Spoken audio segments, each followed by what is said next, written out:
Hi there, welcome back to the true crime community, Dylan Rounds community, all those that have been involved over time, whether it be from the Jim Terry side, the dark side, the potato pickers, the no thanks to Tyler Feller, and anyone else in between, the Zav girls. A range of people have come from all different angles, perspectives, and came around when the Dylan Rounds case popped up, when it was active. Now, besides Dylan Rounds, this discussion video today, you probably could already tell by the title of this video, is trying to understand, maybe with the use of psychology, some kind of psychological explanation as to why there is a level of defensiveness, the territory which one person may have over another, and when one encroaches onto one's space, it causes tension and friction. Maybe one of the causes, one of the motivators behind drama coming out of stuff for unnecessary reasons, and maybe other times to the person creating problems, they have a supposed reason and motive and it makes sense for them. But does it make sense for everybody else? Well, hopefully by the end of this video, with my ideas and analysis presented to you watching, by the end, let me know if you do understand, whether you do agree or disagree. And of course, throughout this video, those who are here in this live premiere, welcome, appreciate it. Last night was good, a range of people showing up and positive feedback too. We'll be acknowledging that at the start of this video to catch up there and check some of the responses, because people did respond back to my questions, which is also very good to see. And yeah, for this video alone, a completely different subject and topic revolving around maybe the odd particular person, at least from my experience, okay? You might be able to relate to it yourself. Maybe you've encountered different people that have reacted in a similar way. So you can argue today is a bit of a case study once again, but this time it's on salty pancakes, and it's to do with being very territorial, very protective of maybe a case, or more so protective of their own contribution to a case, their presence somewhere, whether it be the factors explained geographically or the timing being the original on a case, right? Factors like that can make people think a certain way and react a certain way when you get outsiders coming on in down the line who may just happen to have a similar interest and cover it themselves. That territorial defensive nature within a person like Salty Pancakes, it has been demonstrated. I have experienced it, okay? That behavior can rub off the wrong way and cause problems towards these outsiders who come on in, unaware of it. Kind of like how you may be exploring woodlands, you find a cave, you go within it, but what you aren't fully aware of, there could be a bear in there where it's their home. It's what they know, what they're around normally, and you're coming on in like a foreign invader, and the bear doesn't take too kindly to the presence of you, so it retaliates back. It's trying to understand why those type of things happen. Now, through the animalistic perspective, it could make sense because it's nature being protective of one's own environment, and if there are babies, cubs, or whatever you would call them around, you know, and the mother or the father protecting the offspring when humans invade or get too close when it's not necessary, and it could be seen as a danger or warning. So there is a fight or flight mechanic, and maybe more so with animals, certain types, there is a fight mechanic in which they, like if cornered like an animal, like a tiger, it will fight back. It will push one back, right? Does that happen with humans? Well, hopefully we'll be able to understand it completely today. And I said I'm going to be doing it through the example of salty pancakes based off my experience, just like how what we did yesterday with Jim Terry. More so with that situation, it wasn't a personal psychological analysis on Jim Terry, but more so the experiences of what I predicted within the community and how things played out there. Now, if you are watching this video right now and you are interested in these deep analytical videos looking at case files of people and cases and mysteries, breaking them down bit by bit to understand what's gone on, start to finish, start to end, and even the midpoint too.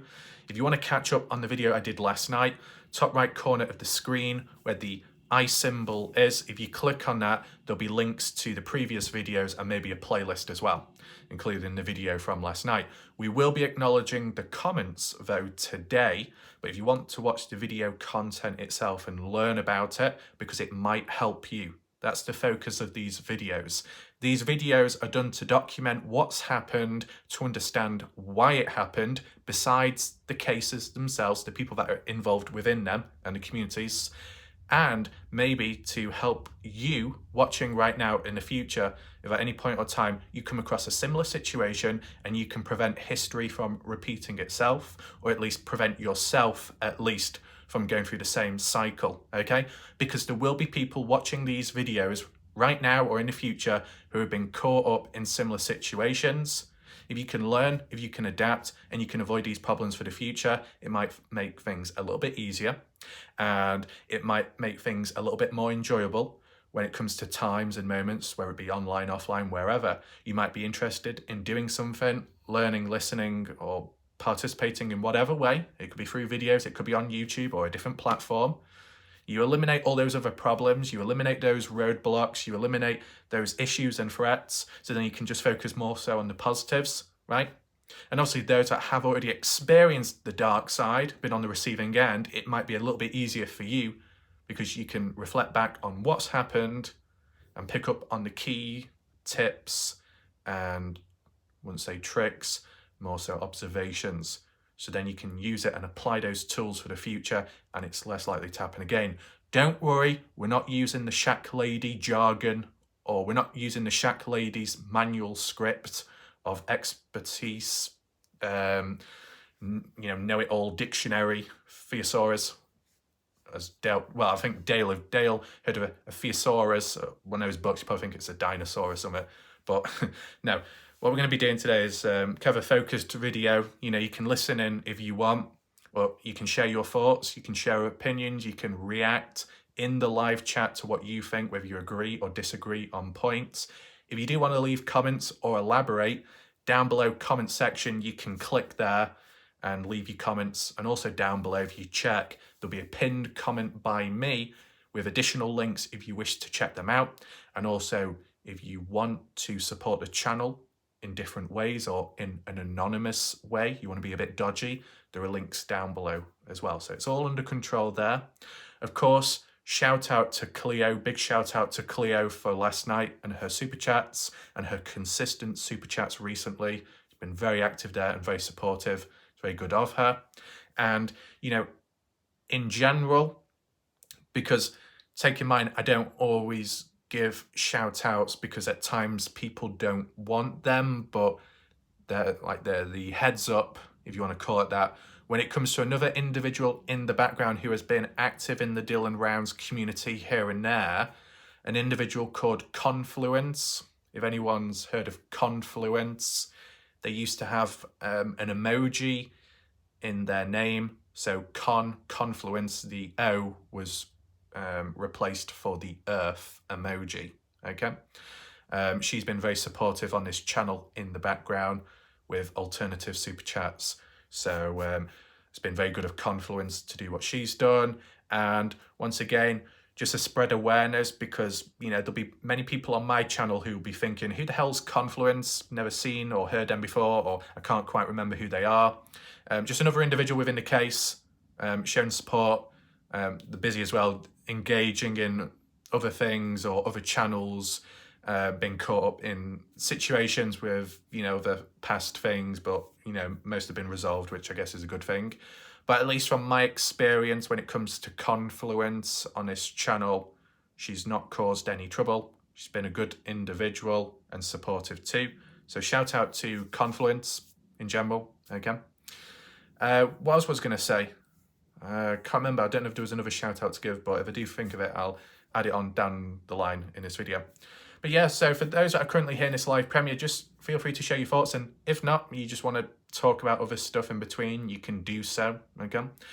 Besides this, teaching people or putting across an idea where people can agree or disagree, one thing that's very important before people do get their pants in a twist, because you might get external people that come across this video and not fully understand or bother watching it all. The key thing to take from this video is it's not about the full-on drama conflict, let's repeat it all over again on a particular person like Salty Pancakes, nor is it about the full-on victim card of Salty Pancakes, nor is it about saying Salty Pancakes is 100% innocent, because he's not 100% innocent. He's done good, he's done bad, okay? We've acknowledged positives, we've acknowledged negatives, okay? Today it's about being somewhat in the middle to understand why Salty Pancakes, okay, has been negative and territorially defensive when it's come to other people trying to engage with a case, a missing person situation, a true crime community aspect, right? He's trying to understand, why does he react the way he does? Why is Salty Pancakes so defensive, even when you don't have a problem with him, even when you're a stranger to him, even when, you know, you're just simply coming in to learn or make sense of a situation yourself, by yourself, independently. And yet someone like Salty Pancakes responds back in some way, directly or in the background, as people do talk elsewhere, and just criticize. And it's like, is it really necessary? As I said, this video and my analysis might make it easier for you to understand why. I know there can be emojis to represent people and say, well, just a dickhead, just an idiot, just a prat.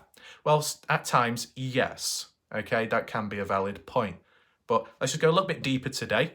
I've already done it with previous cases or people. I might as well do it again here because it's based off my experience, and when it's come to other videos as well, here and there, it has been based off experience. And because it's based off that, it can make it easier to talk about and, I don't know, easier to describe, right?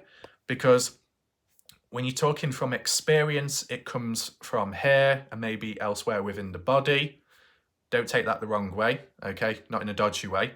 So you don't need a script, okay? Everything that's been experienced in here, stored in here, seen, heard, senses, they can be expressed outwards without a script, okay? Some people need one, I don't.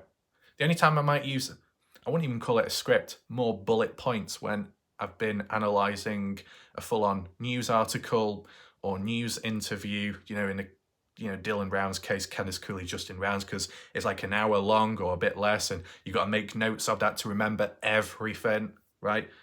Just that, little prompts. But besides that, when I'm doing all the other videos, for most part of it, I don't use a script. I've never used an actual proper script, okay? I can understand why people would, because of the flow and the consistency of it. But, you know, if you've got a good flow yourself, and I hope to think that there is a bit of a flow here, it can work without. Okay, the only time that is necessary is when you need to have a drink or something so you don't get a dry mouth. You know, just like Sinaloa tacos would say, you need to have a moist throat to be able to swallow, okay? Because if you don't swallow, and it's going to build up, you might not be able to get your words out. You probably have to spit instead and then talk. Not out of context either, okay? So, where should we begin first? Well, I've acknowledged everything so far. I said, leave your comments down below if you want. Leave your comments in the chat if you want, depending if you're on catch up or not. I think just to catch up at least with what we've previously covered, to catch up with the answers to my questions, let's at least acknowledge that first and return back to last night's video, the analysis of Jim Terry and what's recently been going on there with the communities and stuff. Look at the comments, see if there's any additional new points of interest. And then once we've got that done, then we can focus back into the main topic of this video. Make sure not to go anywhere. Here we are, adjusted to newest. Personally, I don't think I've looked at comments for some time now, so there's no harm in catching up. Oh, by the way, one thing I just remembered, maybe tomorrow or the day after, when it's possible, before New Year's Eve or after, it's probably best that I do a catch-up, follow-up video on the Idaho 4 case because of what's recently gone down there. I think some people have acknowledged it too. and look back at the comments because there's some interesting ones. There's suspicion around the university and maybe defending Koberger. More about that later. We've got Cleo here saying the thumbnail reminds me of something. Now, the thumbnail of the video I used last night was kind of like someone suffocating in a plastic bag, but no one was harmed. Let's initiate a disclaimer because you know what YouTube can be like. Disclaimer, no one was harmed in the thumbnail. It was all done through consent. It was artistic, abstract art and nothing else. Don't perform it at home yourself. Stay away from it. There we go. I've been a goody boy. Am I gonna receive like some kind of prize for my good behavior? Probably not, man. If just observing is bad, I'm on the naughty list. When am I not? Anyway, we got Ronald Cully. I keep thinking of Ronald McDonald when I see the full name. He says, what just happened here? And I'll be honest with you, I'm not quite sure. To be honest, I was like really zoned in at the time. Ron says, I'll get a YouTube channel with 0 content but thousands of strikes. Yeah, that's exactly how to date Ronald, man. Oh my God, you're going to get 1,000 strikes like the Persian arrows in the sky, pouring down like rain, kind of like Bella V did when she was stuck outside in the pouring rain, hair getting soggy, just like many other things, man. But it's just one of those, it just happens, but Ron's got it all under control. He doesn't even have to put any effort in, despite putting all that effort in with the scarf that he's got tightly wrapped around his neck. My God, look at that hair. You know what you're doing. You got your priorities straight, Ron. Anyway, interesting. We'll see how things go. We got Barbara Warren. Shout out to Barbara, a newish viewer, I guess. Let's just see what she says. 5-star stream, ref. Whoa, 5 emojis as well. 5 stars, that's good. Your best one yet, in my opinion. Very relative topic for sure. Thank you. Enjoyed the live premiere very much. Barbara in Newfoundland, Canada. Oh, there we go. So it's good that you enjoyed the video and that you found it very interesting. That's good to see. And some other people did too. So that's why I'm doing this video today, because might as well keep up with it, because it is kind of relevant with these people being active and present. Acknowledge the problems and maybe find a solution in the matter. But one thing to acknowledge here, Barbara from Canada. Hey, watch out, Miss Canada. You got competition. But maybe not. I don't know if Barbara's got contacts or not, because when it comes to Miss Canada, she's upgraded.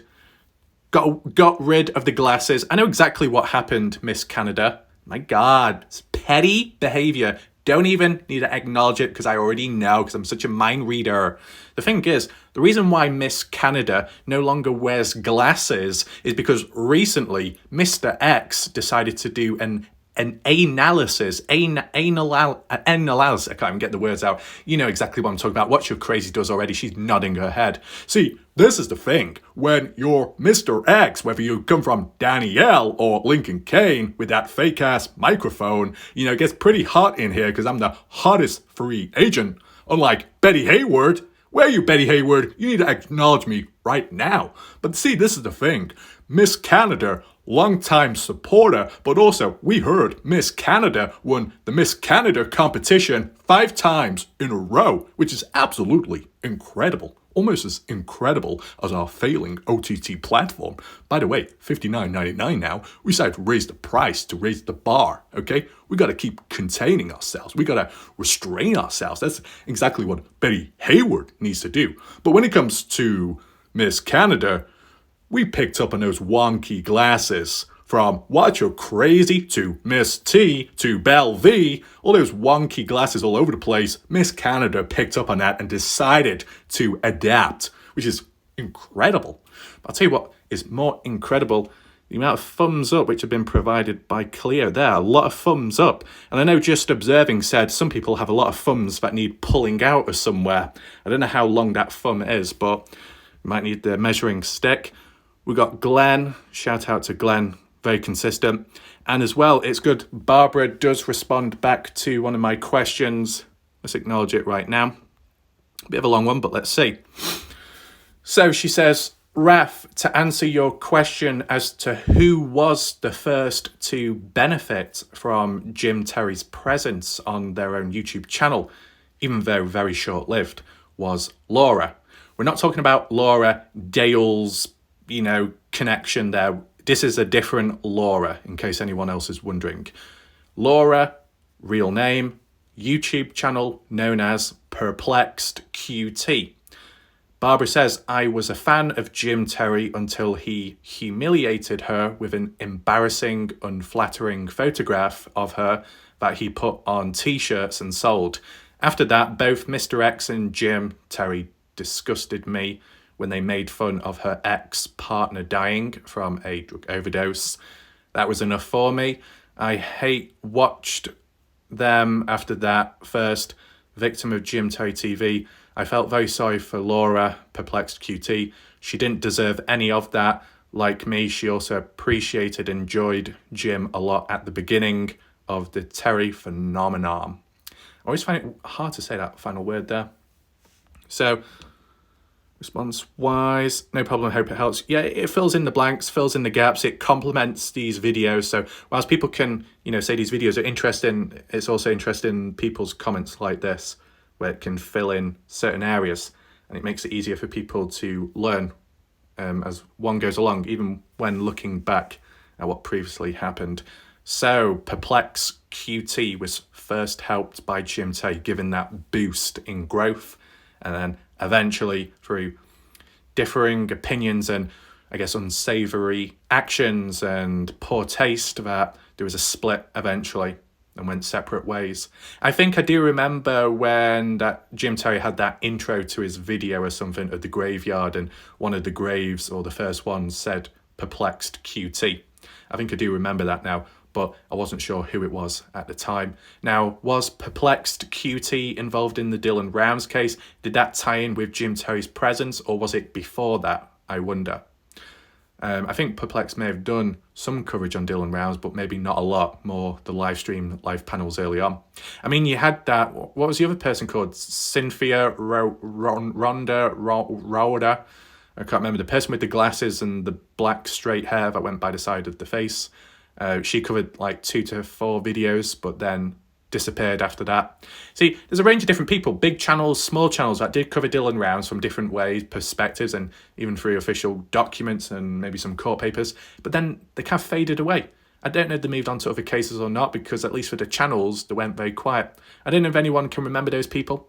Also, there was a person that did watch my videos called Rhonda, and we're not talking about the Rhonda from Bob Farrell's channel. No, Snugs, where you at? Oh, not again. No, we're not talking about that Rhonda. We're talking about a different Rhonda that appeared on my channel at one point. Don't know what happened to her. She said she had a problem with a lung, a collapsed lung, but then I don't know what happened after that. I don't know if she still watches in the background. Hopefully one's okay. But yeah, this little paragraph here kind of explains the situation, and I guess it demonstrates the early signs of no limits. You can say, well, that's just what Jim Terry is all about. If you knew it back then, you shouldn't be surprised now. I'd get that. You might be surprised or shocked if you see it for the very first time. You're not used to that, or that change, maybe. That would be understandable. But I actually created the term Jim Terry, in brackets, no limits, no hold barred. Can get messy, can go dark, but he's willing to go to that depth. Can the other person match him to that depth? Not always. But moving on. We got Vegas girl here saying, hey buddy, doing a reaction to this. Hope you don't mind. That's fine. You do what you need to do. And maybe the videos help in some way down the line. We got this person called saying, what downfall? People shouldn't be allowing Jim Terry to help out their channels in the first place, considering his track record. It's their fault as much as it is his fault. People need to grow up and stop being hypocrites. Jim Terry is in this for his own gain, as he has admitted many times. So is anyone trying to get followers from befriending him? So the thing is, in the past, Jim Terry reached out to me, more so on my channel, comment section, live chat. He was spamming, he was typing in capital letters, besides advertising his own channel, Mr. X as well, advertising, on and on and on. There was moments where they wanted to come onto my show, or they wanted me to go onto their show. They wanted me to call in at theirs. They wanted to come onto my live stream. But obviously I don't do live streams. And at the same time, I just didn't trust them, okay? I was doing what I was doing. I felt maybe something would go wrong. If I let people on, it'll be the downfall of me. You see what's happened with other people with time. It's been the downfall of some of them because they've allowed that presence onto their channel. And others that might have recovered since, they went through maybe an unnecessary ordeal, which could be considered maybe partially their fault, yeah. But then at the same time, the fault of that dark presence too, which doesn't help either. I mean, it depends, you know, how vulnerable people are and how many people are vulnerable when it comes to these cases, communities, when it comes to being around a possible dark presence. Are you vulnerable enough to welcome it into your house? Or are you going to lock the door before it gets too close? You know, how do you act about things? Now, it's easier for me, simply because not my first time covering a case, not my first time being in a community full of resistance and times where one is attacked. I've been attacked in the past. I've received resistance, all kinds of weird stuff. So I kind of knew what to expect with the Dylan Rounds community. So I already predicted and planned what would happen next, and it happened, okay? And then when people wanted to invade, I knew what to do, or at least how to respond. So it preserved the channel.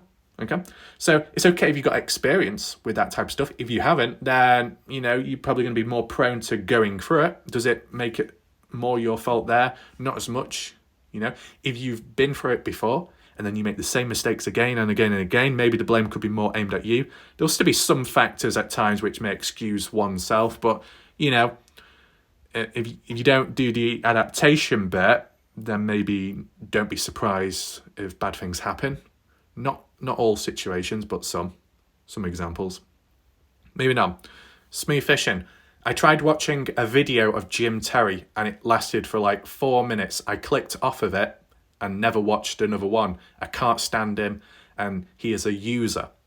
I think when it comes to Jim Terry, it's more so his voice, okay? It's like a chalkboard, the screeching, okay? Is it whingy and whiny? Not as much as Salty3Pancak3s voice, but it's still very squeaky and high-pitched, you know, like Mickey Mouse. Now, for any people that can't stand the voice, maybe cover your ears right now. You need to listen here, Smooth Fishing, you don't even understand what I'm trying to say! You say you watched 4 minutes, but you clicked off right away for real order, not even signed up to our OTC platform. How could you do that? I'm really disappointed in you. Even Belvy paid for it, and she didn't even give it a second look. You know what? You better watch your mouth because we're going to start a war all over you. You've got no clue what I'm capable of. I've got holes in my back pocket. All my money's falling out. Betty Haywood, you better patch me up real quick. We're going to have some real problems. See, that's what happens. Maybe my blood pressure has risen through the roof. Maybe I need deliverance by just observing right now. But I think I can hold on for a second or two. Moving on to the next comment, we got Christy saying, most of the people tend... Oops. Just click read more, it's easier that. Most of the people tend to or feel the need to idolize an individual, a cult, a god, a lifestyle, and so on. Same behavior like in a sheep flock. True. They follow something or someone. They switch off their brains and become fully immersed in their ideologies. It's so easy to mislead human beings. We have thousands of examples and it's almost never ends well. But we can, in my opinion, not blame the idol, the leader. They just had an easy job with weak minds. Yeah, I mean, you might get at times where a person could benefit in some way or do a bad action, and as bad as it is and as bad as they are, they're just simply making the most of a situation, what's available to them at that point. Might be exploiting it as well. It's kind of like a video game. There might be an in-game exploit or a bug or some kind of glitch where if you use a certain method, ability, movement, weapon, gear, and you time it correctly, it could give you unlimited ammo, it could give you invincibility, maybe it allows you to walk off the map and glitch out of the map to fast travel ahead, to skip a certain part of a game, a challenge, could be considered as cheating, you could be considered as a bad person for choosing the easy way out and just benefiting whilst others can't. It's not fair. It isn't fair. It's a bit poor taste for someone to go to that method and that extent. But who is also to blame or more to blame? Maybe the developers that allowed that problem and didn't do much about it, okay? So it kind of links back to what Christy is mentioning here, that yes, you can have a leader that thinks a certain way and is a certain way, but then what about the crowd, the audience that just go along with it?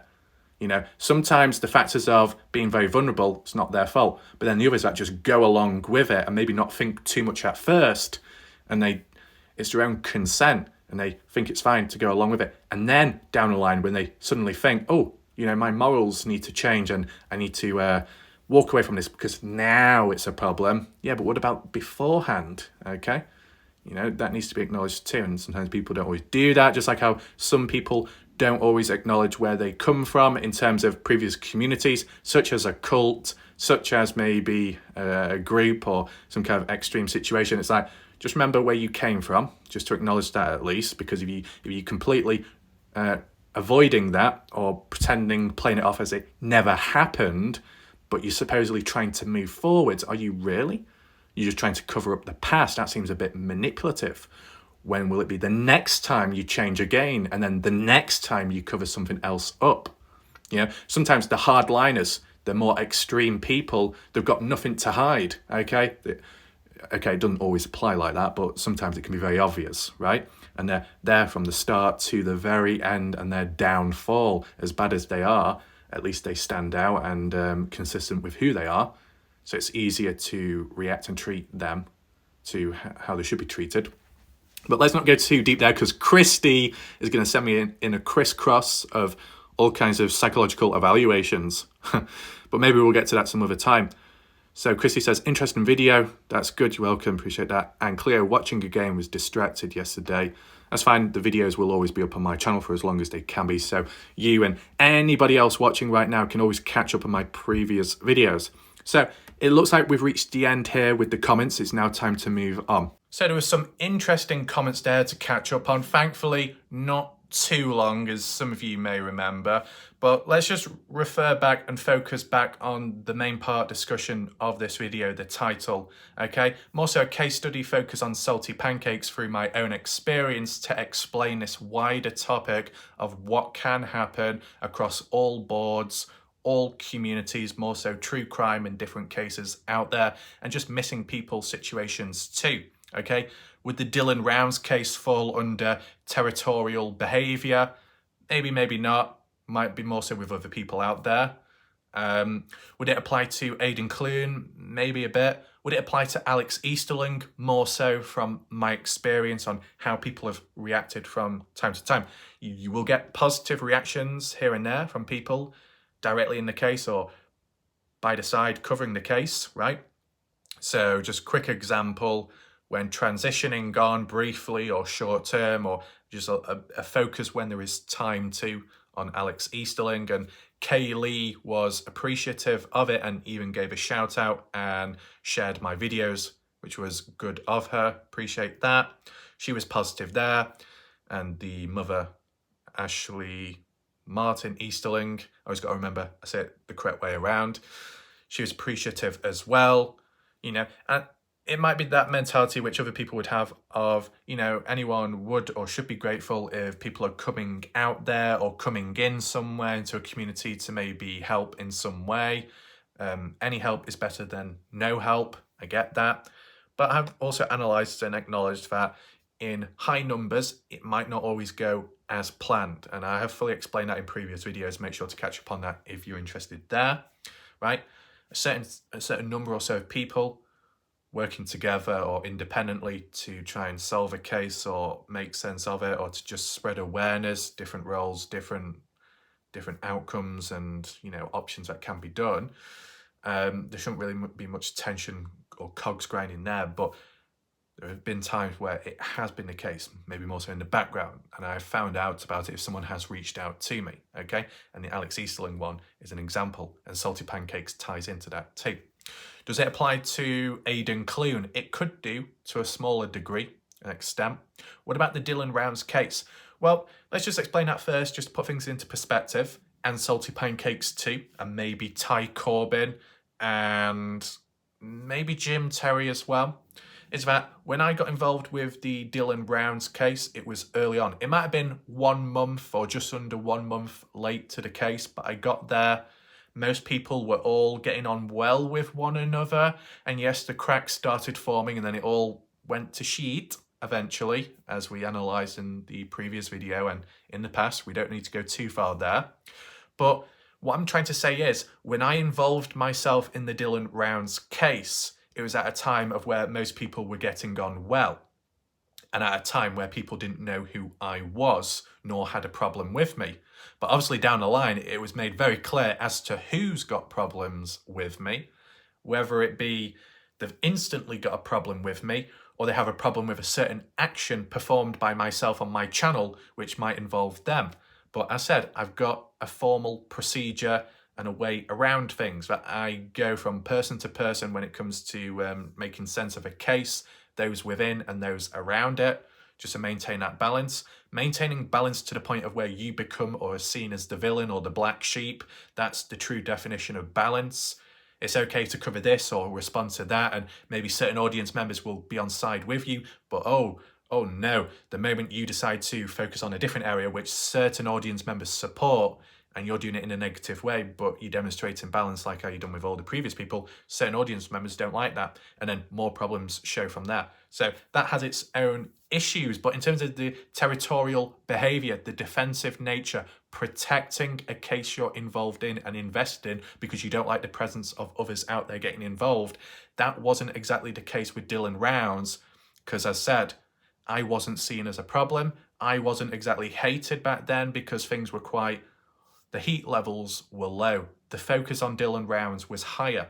But then with time, when things didn't go to plan and there was contradictions and possible lies and rumours in the background and tension and friction from there, and how I covered or responded to it, that's when the people some started changing and then retaliating in different ways.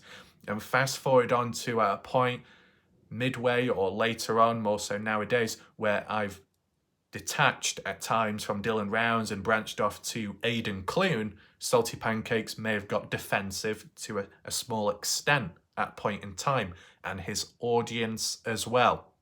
Some of those audience members may be ex-members now, but at a time back then, they may have been equally as frustrated as Pancakes was when I decided to cover that particular case, because of how I covered it, where I started, how I may have not included or incorporated his findings or his research into the case or his streams. But then again, it'd be a contradiction, right? Wouldn't it? Because you do a certain action, you get criticized for it because you're not including their material or research. But then the moment you do cover it and you include their research, if down the line they have a falling out, they're going to say, you're using copyrighted material, okay? Despite the agreement in the past, because it's not fully legal or there's no contract, it's like, well, I've retracted my allowance of you using that, so now I'm going to punish you for it. It'd be a lose-lose situation, right? It's kind of similar to how maybe recent time where people might have used some kind of material, even just a photo of Jim Terry or a video clip of Jim Terry from the past, whenever, right? Because it involves someone in that content and they don't want that, or they're not fine with it all of a sudden now because of all the messy stuff going on in the background. Now they decide to report people and strike people or whatever, right? So yeah, at times you've got to be careful with material use and you don't use. You don't use material, you might get called out for not giving full-on research or acknowledging other people. But then the moment you do cover research and external stuff, you might get done for copyright. So it is an unfair situation at times. At one moment, you might be on good terms with somebody, so they say you can do this and do that, but then down the line, they may not be on good terms with you and retract everything that's been agreed in the past and then punish you. So it depends how petty some individuals are. And I think petty is one of the key words of 2023. Tree, okay? So we'll see what new lines and words that come out of 2024. I mean, the word docs as well has been used heavily. Many of us, maybe that could be a standalone video, some kind of like word count, word play game of guess what this person said at a point in time. Do you know where it came from? And it might be kind of obvious to some people at least. But yeah, returning back to territorial behaviour, Aidan Clune, when I covered that, I did my map analysis. I was breaking it down of what happened, how did things play out. Let's look at the story. And some people may have come on in, Salty Pancakes may have had a meltdown at a point in time. Directly with Aidan Clune or coinciding with it, maybe, because of external stuff going on, but I did document it at times, right?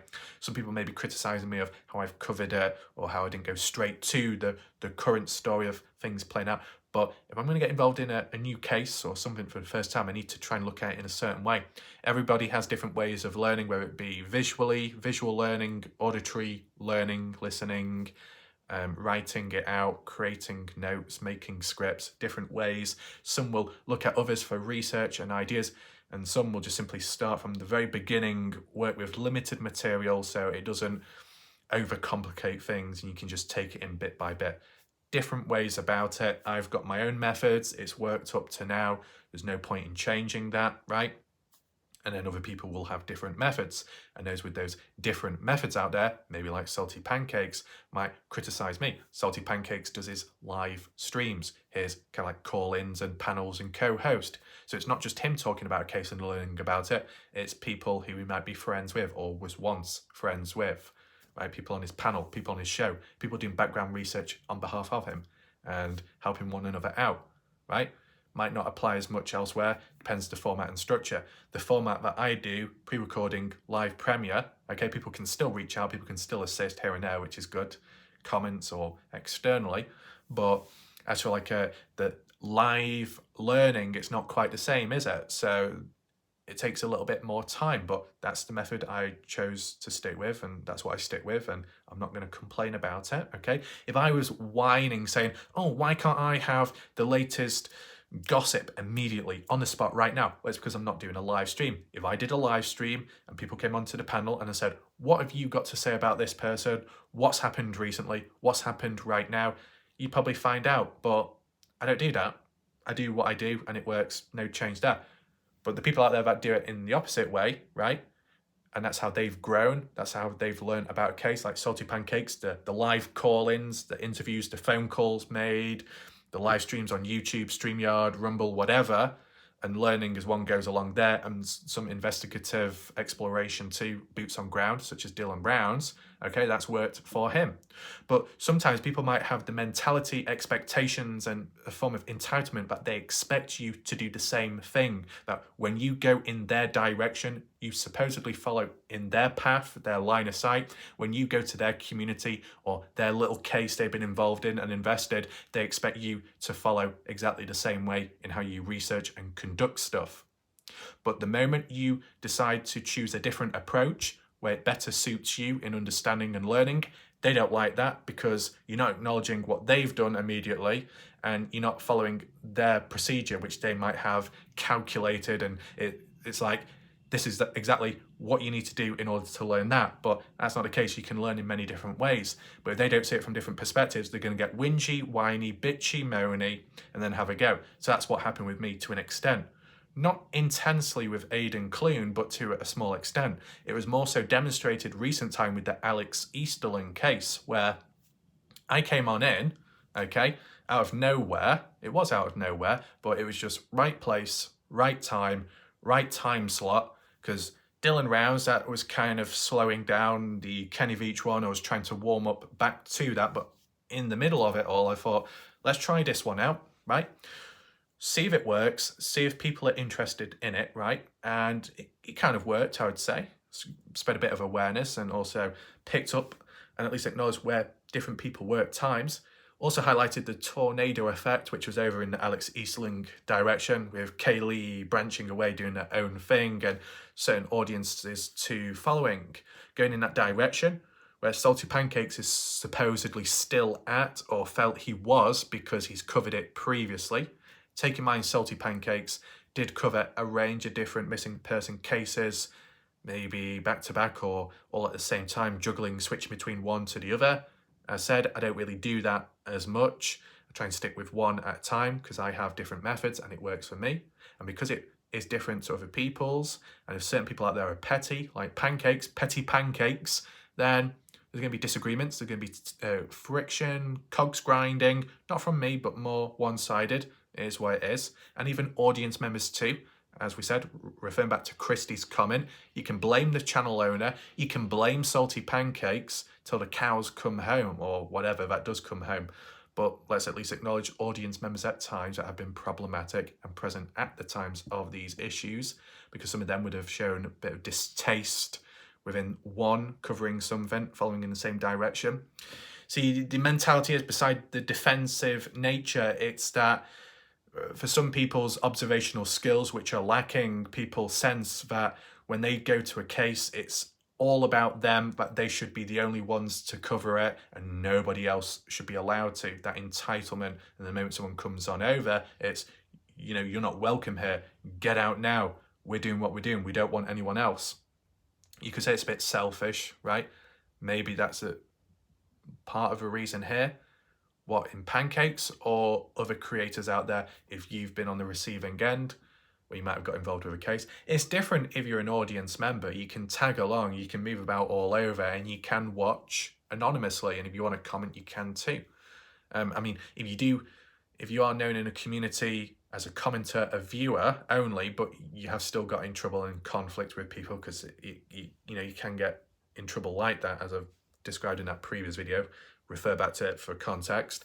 And then you move to a different panel or a different area where you're seen as maybe a target, you're hated by certain people, or there's disagreements, and then you suddenly say, hey, I'm here to look into this case now and learn all about it. I don't think it will go down too well. But if it's anonymously, then you can just move about whenever, wherever, and however, and almost like form of zero damage. You know, it's like maximum damage limitation, right? But if you are covering videos, you're seen as, you stand out more because you're more public. You know, you're putting yourself out there, your thoughts as well.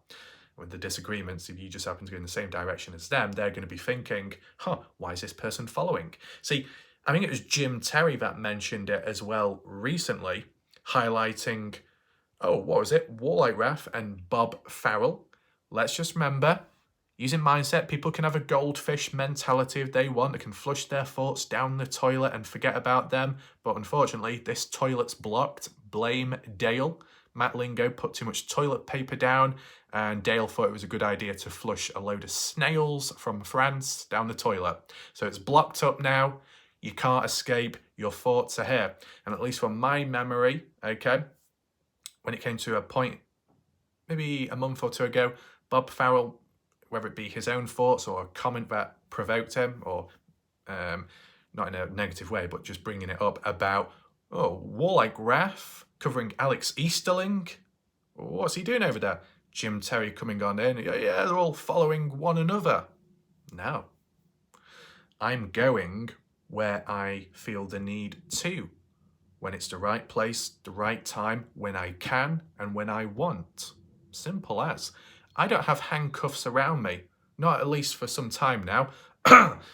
Context for dodgy reasons explained in the past on my channel, in case you're wondering. But no, realistically, I don't have anything. I don't have a choker around my neck. I don't have any straps around me right now, okay? If I decide to cover Aidan Clune one day, I will. If I decide to cover Alex Easterling, I will. If it just happens to be an unfortunate coincidence where certain types of people or communities just happen to be in that direction, it's, oh well, that's unfortunate. I'm here to cover it. Makes sense, right? That territorial behaviour, some weird sounds outside. It's like sizzling. That was really weird. It's like sizzling. I don't know if it's the train or something. It's creepy. But no, the territorial behaviour, the defensive nature of don't be coming to my community, to my case, that selfish, driven entitlement to, with that possible, what do you call it, irrational thinking of feeling that the reason why this person is here because they're following me and they're trying to discredit me and harm this case. That isn't the situation. The reality is there is an unfortunate coincidence at times where one could go in the same direction and pathway as somebody else, and you may hate one another, or it might be one-sided. You may just simply disagree with one another. You might just not get on well, or at least one person doesn't get on well with the other, right? But you just happen to go in the same direction with a particular case like Alex Easterling, And then once you've got there and realize, oh, that other person's present, whether they've been there and established for quite some time or short term, they're probably still going to turn around and may irrationally think and feel that you're there because you're following them. You're not here for the case, you're there for them and to cause trouble. Far from it. As said, reality, unfortunate coincidence, unfortunate timing in a sense, right? In being in the presence of that type of person. But what doesn't change is the coverage, the focus, and the level of seriousness, okay? You know, Salty Pancakes criticised me when I did a video almost 1 hour long comparing two cars with one another, trying to understand and get to the bottom of, is it the same one, yes or no? Is it a Nissan? Is it not? Is it a different brand to the Alex Easterling case? Yeah, okay, maybe it took quite some time. Maybe it was too long, the video. But what it goes to show is a form of consistency, Pancakes, that what I did previously is what I was doing in Alex Easterling too. You may not agree with it in either one or both, but the methods didn't change, the focus didn't change, the seriousness didn't change. One was locked in regardless of the case, right? It works for this channel, it works for the people that watch, simple as, right? But, you know, with Salty Pancakes and his methods, they're not the same as mine. So there's a bit of blurred lines. You know, you could describe Salty Pancakes as kind of demonstrating evolutionary animalistic behavior of defensiveness, okay? Salty Pancakes comes off as a defensive person, and there'll be many of us out there in different communities, true crime, mysteries, whatever, right? But you can mind your own business, you can do your own thing, and you can cover a case, but if you're in the presence of them, they probably are going to whine, throw the toys out the pram and complain. At the end of the day, you can work together as one and make it better, the experience, and maybe more success in getting to the bottom of a missing person case if you all come together and understand there's agreements and disagreements without all the messy drama and conflict. That would be the ideal world for just about everyone, but that doesn't quite happen, does it? Okay? There's more chances of Dale breaking a bull riding contest, ends up pulling the tail off and Matt Lingo has to glue it on afterwards. There's more chance of that happening than getting world peace in the true crime community, okay? But what can equally happen, right, and it doesn't require as much effort, is to all the people who may not get on well with one another carry on covering the case or a case, but do it independently. Independent investigation. You don't have to work with people. You can work alongside them, or you can just be in the presence but go in different directions looking at the case without trying to conflict with one another, right? You don't have to outdo one another, but as we've seen and I've demonstrated previously, some in the community of Dylan Rounds previously demonstrated signs of evolutionary competitiveness, wanting to be the one on top. And no, that isn't a dodgy reference to anything out there. No, some people want to be on top. Some people want to have all the information, the latest intel, the latest material, and then drip feed it to everybody else in the community, okay? The level of competitiveness there. Would some people be able to twist it and flip it back on Warlight Raft to say, well, because you're saying that you're the last person standing and repeatedly saying it, then that means that you are demonstrating a form of evolutionary competitiveness?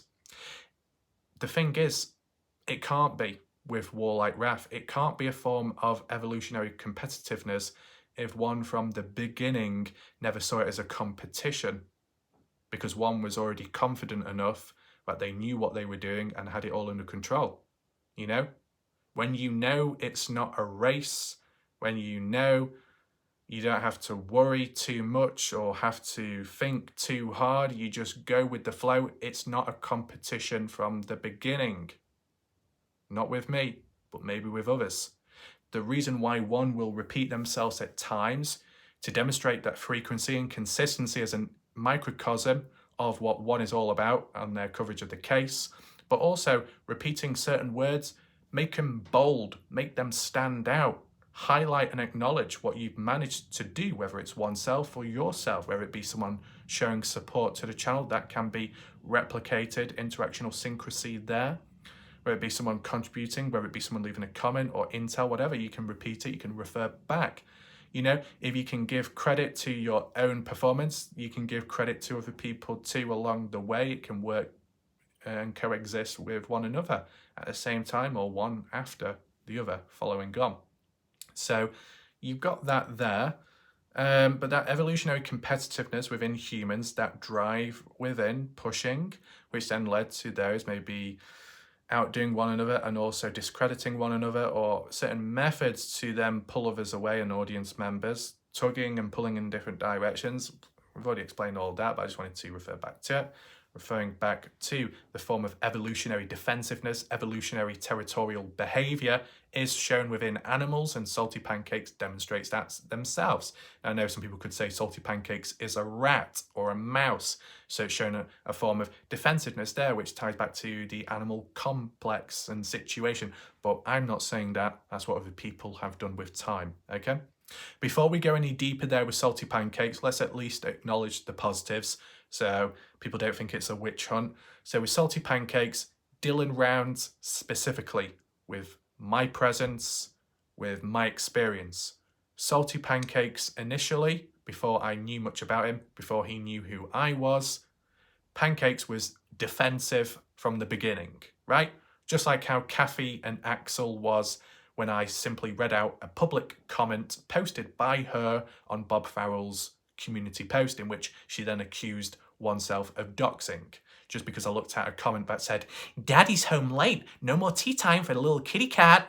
Oh, what a shame. Throw that catnip away, because I think it's gone off, just like someone's sell-by date.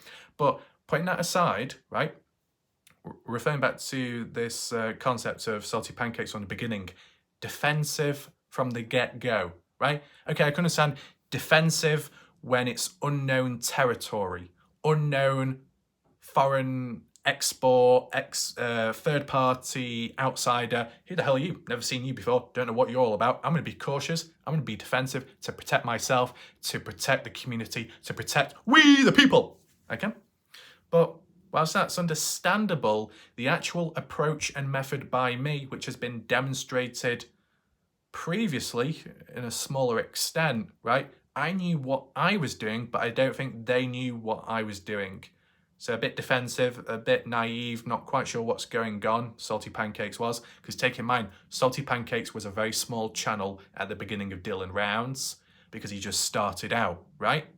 We do also need to tie in the territory and the location, which is a big factor and driving force behind Salty Pancakes' mentality and the way he has reacted. I will get to that eventually, but let's at least acknowledge this first part. Defensive because I read out comments, public ones, from his own video. No material of his own video in that initial clip. No, it was just simply comments, which is fair use and just publicly out there. It's not exactly material, it's comments and opinions from the general public viewers of his video at the time. Salty Pancakes didn't like that I looked at his comments and I documented it in a video, but it was a way of learning and understanding the case at the time. It was a specific method for me, it worked for me, it didn't work for him, and he saw it as a threat. He may have saw me as a threat, so I don't know if there was background stuff going on at the time for him to react in a certain way, whether he was being a bit irrational, thinking of some extreme thoughts and possible outcomes, under threat, under the radar, targeted, which wasn't the case. But he retaliated in an unnecessary way, and he got some of his viewers as well. What was it? Star, Jasmine, and two other plonkers and prats. Some are still around to this day elsewhere, but it is what it is, right? But yeah, defensiveness. It was resolved early on, and Salty Pancakes eventually understood and said, "Warlike Wrath, appreciate it." Take in mind, Salty Pancakes, before he did establish to 11,000 subscribers, Salty Pancakes was below me. He overtook me with time. Statistically, in terms of subscribers specifically, not views, because he wasn't getting over 1 to 2 million per year to that extent.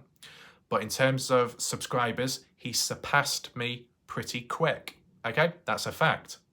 Obviously, it doesn't apply now because of termination, etc. But there was a time of growth.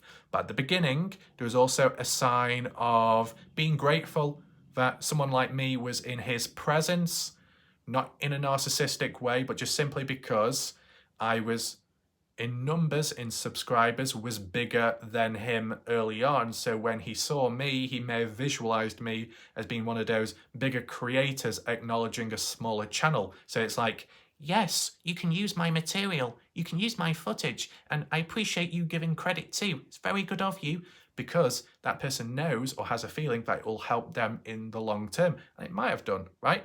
Now, the example I've just given there, some people may laugh and some people may think that sounds very rude or narcissistic, but let me give an example to make it very clear. Equal to that, there's been times in the past where verified channels, okay? What was it? Was it the Australian Pelican guy, Pelican Gaming, the Australian YouTuber who does gaming Let's Plays? He reached out to me. I think he was called Pelican Gamer, over 1 million subscribers. But years ago, in 2016, he actually commented on one of my random videos, Battlefield 1, and said, nice clip. You know, I don't know if he said, could I use it or not, but I think I said, sure, you can, that's much appreciated. And he was at over, 356,000 subscribers, now at 1 million now. But when that person reached out, I was like, nice, that's good. I appreciate that for reaching out. Yes, you can use the content. Yes, you can use the material. You do that, that's good. And it might help down the line. Fast forward onwards, you had the likes of exploring abandoned mines in unusual places, with over 400,000 subscribers and over 27, maybe 48 million total views on his channel, reaching out at a point in time, you know, being supportive, being positive, and still to this day, which is really good to see, right? And it's like that presence of, you're in the presence of someone greater and bigger, not that they are looking down on you, that's not the case, but in terms of numbers, when you size them up, you know, more established, it's like, wow, okay, in the presence of a person like this, that's good. It might be exciting, it might be positive, maybe you might think you can grow from that, or as a form of networking, right? Maybe that's how Salty Pancakes was when he did understand me, okay? Because Salty Pancakes responded, at the time of when he was doing his boots on ground investigation work, he said to me, Warlight Ref, you can have VIP access. So at that point, it seemed all good. But then down the line, things seemed to go a bit downhill, okay?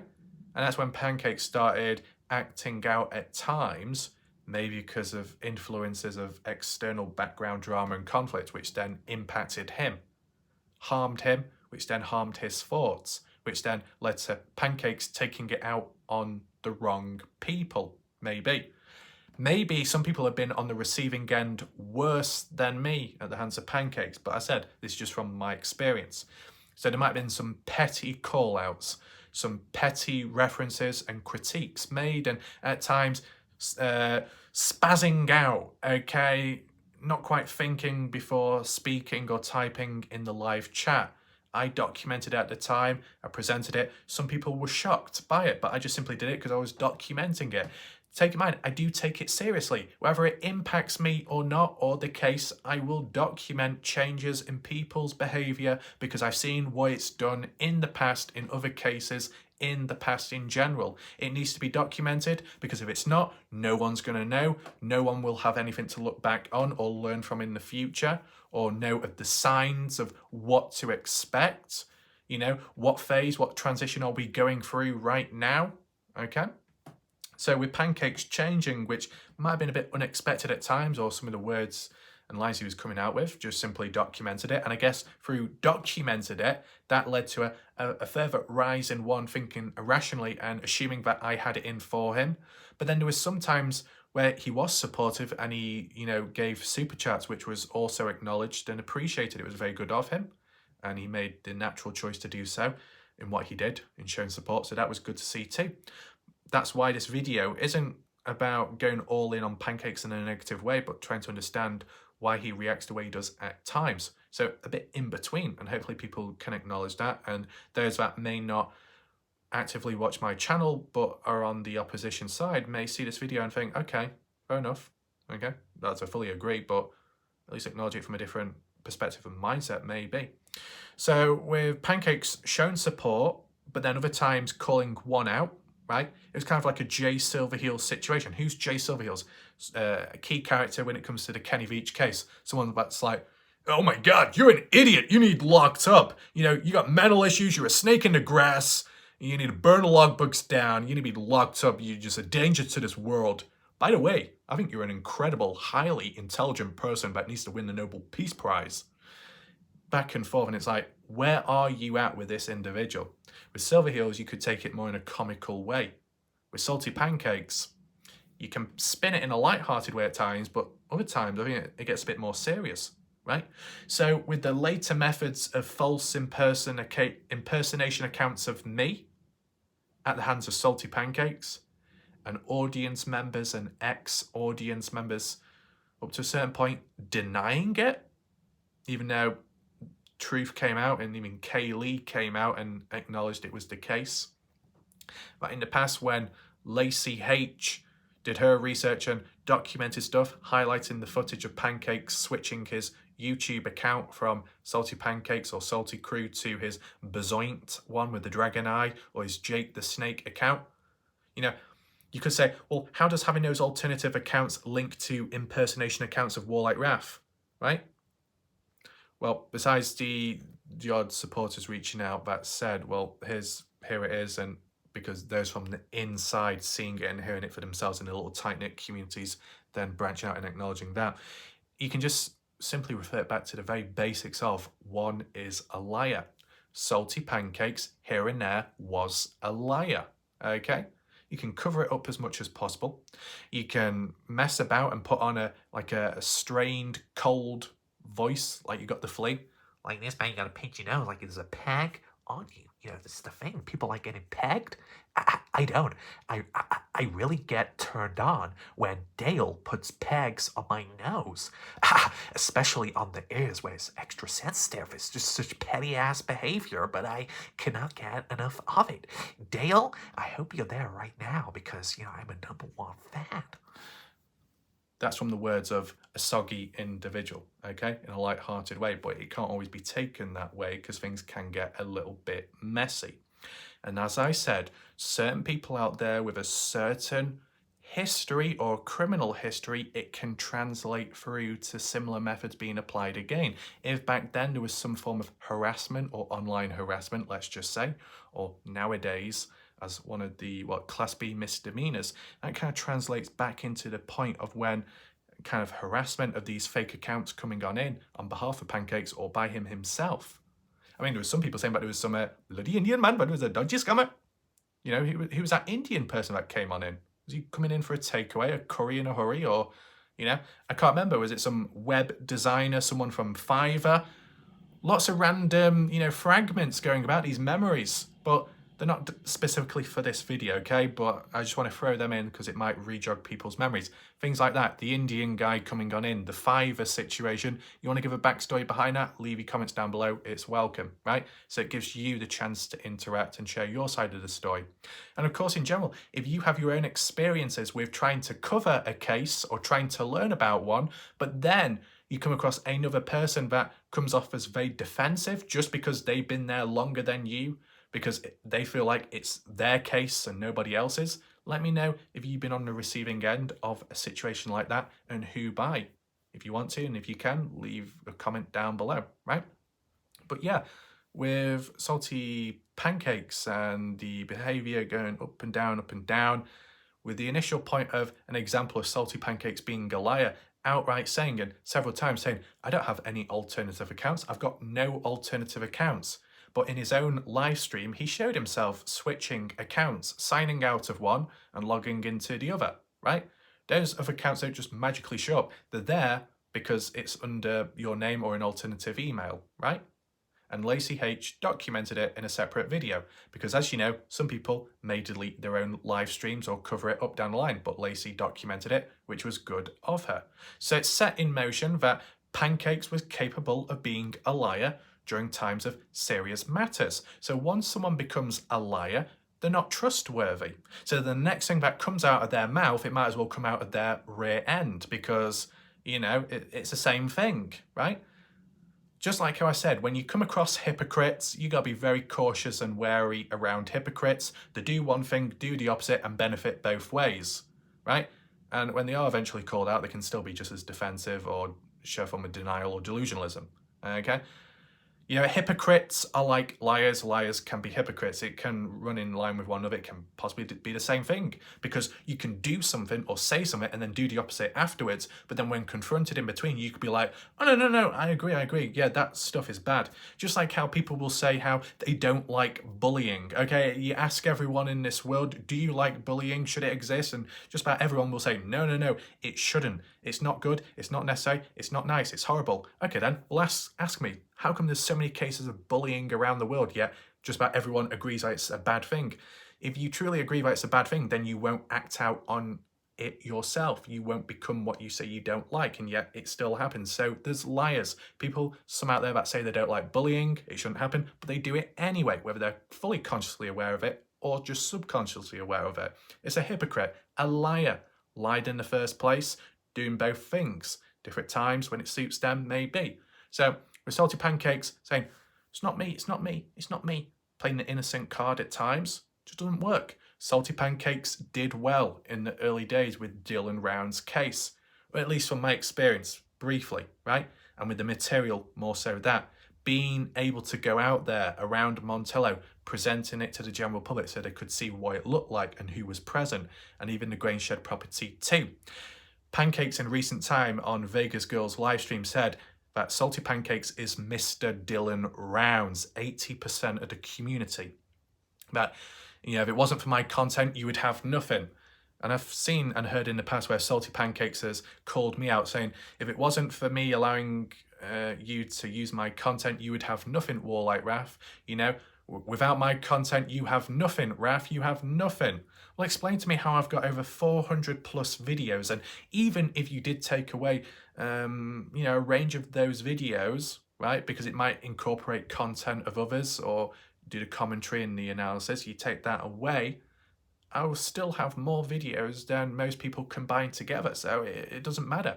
And take in mind, and this is a response to Salty Pancakes, although delayed, even if Salty Pancakes never bothered going out to the Grainshed property, or just never uploaded it, or maybe put it behind a paywall, or said to Rav, no, you can't use it. No, get away from it, you're not using it. Okay, it's no loss.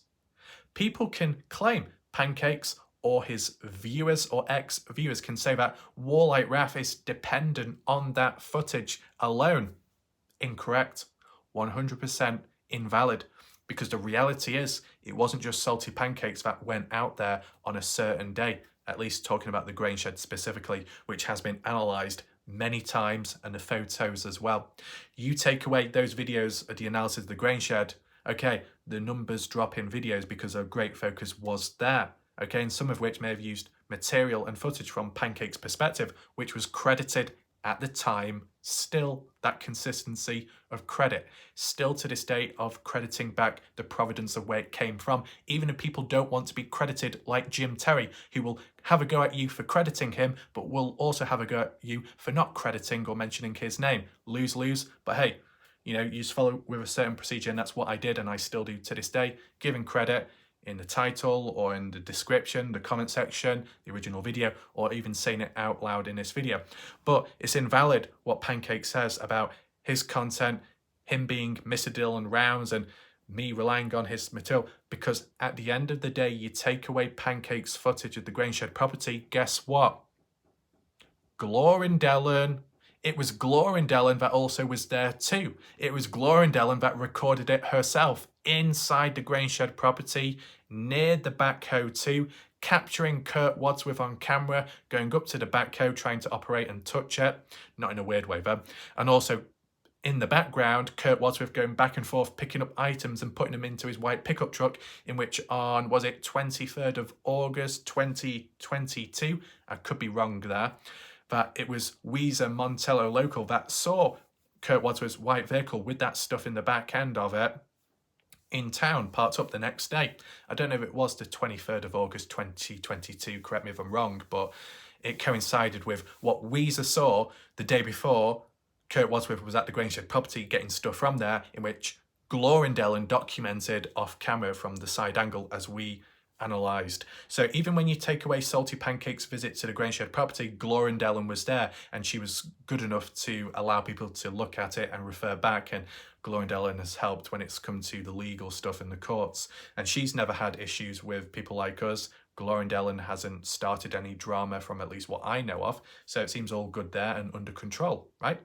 And even if it comes to photos, it was just in rounds later in 2022 towards the end, maybe August time, that took a photo of the Grangeshed property at night, which depicted the hole at the back and I guess some items being moved about. So it would have been after the Heavy D interview with Candice Cooley just around in the Grangeshed, the second video made on the case there from his channel. So, you know, you take one or you close one door, there are still other doors and opportunities open, okay? So for someone to claim that they're Mr. Dylan Rounds, the owner of the community and content, that's invalid.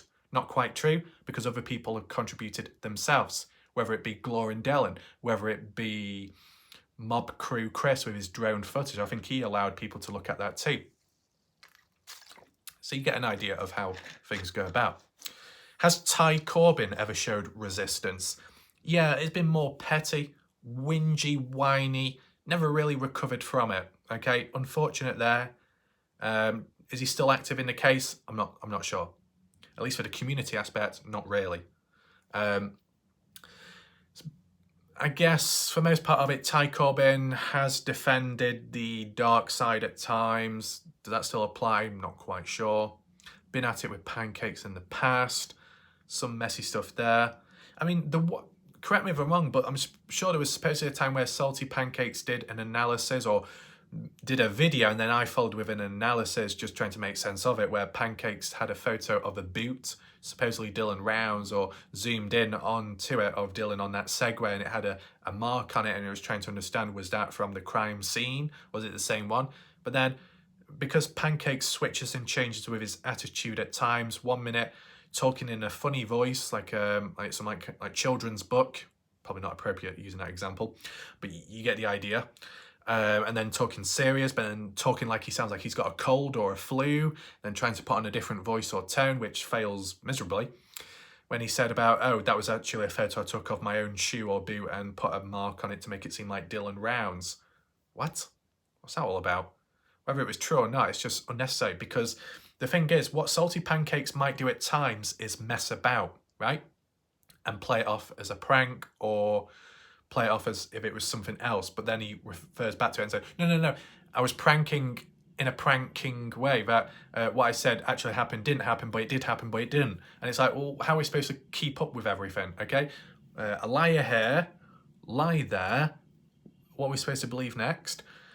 Joke about this, joke about that, be the class joker, yeah, that goes down well, because what can happen at times, just like in a school situation and setting, you can have a class joker that messes around so often that by the time they are being serious about whatever, maybe they're trying to help people, spread awareness, who knows? No one's going to take them seriously because they don't know what to think anymore with how that person's been acting. And that can apply here within the Dylan Rounds case up to a point in time.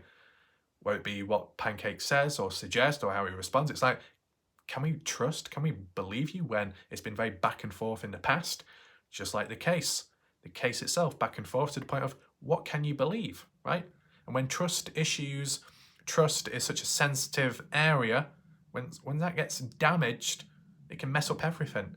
And if some people already have past experiences with trust issues, if that happens again, that's not good. It'd be disastrous. And it might take time to recover.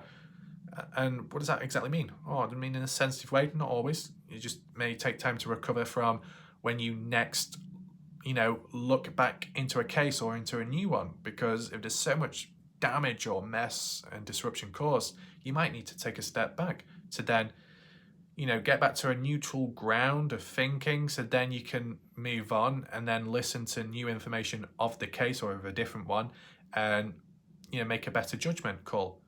Your judgment might be blinded, obscured at a point in time when other people are messing about. So you need to take a break. And I guess that's what people have done. Some people never came back, which is unfortunate. But as said, the territorial and defensive behaviour from some, such as Pancakes, can throw people away, right? Not always guaranteed. And it's not just Pancakes, it can be others too. So I'm just using examples from one experience, but if someone can get a bit defensive, nasty, or petty, whether they trust you or not, whether they agree or not, but they don't like the idea of you encroaching almost onto their property, even though it's not, they don't own it. They don't own the Dylan Browns case. You know, most people that come on in, third-party people into a case on a platform in real life, they don't own the case, not really, okay? You can be assisting, or you can be volunteering within the case, or you could be working on the case, but then that's more of a formal setting situation. If you're a police guy or a private investigator, right? Would you own the case then? Not really. You might be more involved, but you know, I'm talking from the perspective of like true crime community. If you're a YouTuber or a TikToker, whether you cover it online or you do in real life investigations, you know, to have the mentality of this is my case, this is the case I'm working on, I own it, that's incorrect. Okay, anyone else can come on into a case or a community and, you know, look into it or analyze and, you know, try and make sense and maybe do their own work and research on it. That's understandable and I guess should be welcomed. So why should Salty Pancakes and maybe some of us out there get so defensive when other people want to simply go into a case which they're in and learn independently? Why should it impact Pancakes so much?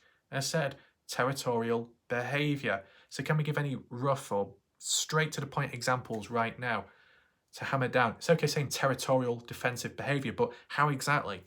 Okay, let's explain it right now. Salty Pancakes being invested in Dylan Round's case early on.